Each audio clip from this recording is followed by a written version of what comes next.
Dans le côté innovant, là, ce que tu soulevais entre autres tantôt, j'ai été impliqué dans un processus d'accompagnement où finalement le propriétaire cédait son entreprise à ses employés. Donc, ça a été un reprenariat collectif.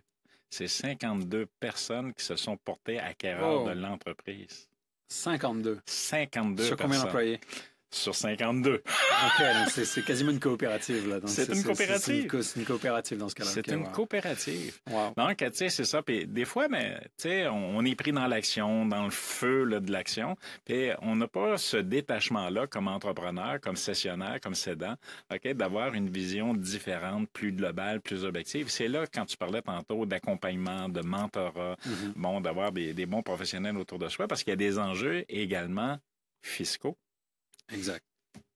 Et les enjeux fiscaux sont importants. Puis dans les modes innovants qui peuvent être mis en place, ben on peut fort probablement trouver des petites pépites en termes de moyens de mettre des transactions en place pour conserver le plus possible ses actifs puis réduire sa charge fiscale.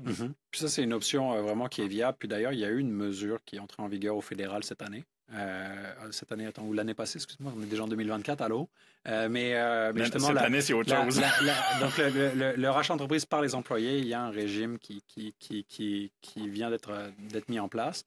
Puis c'est effectivement une avenue parce que lorsque le cédant n'arrive pas à identifier une, deux, trois personnes spécifiques pour reprendre la business et qu'il en a plein son casque puis il veut vraiment partir, ben c'est sûr que d'aller vers les employés, c'est peut-être son dernier recours là, comme modèle, parce que c'est un peu plus complexe. C'est à 52 personnes là, quand même, dans le cas que tu citais.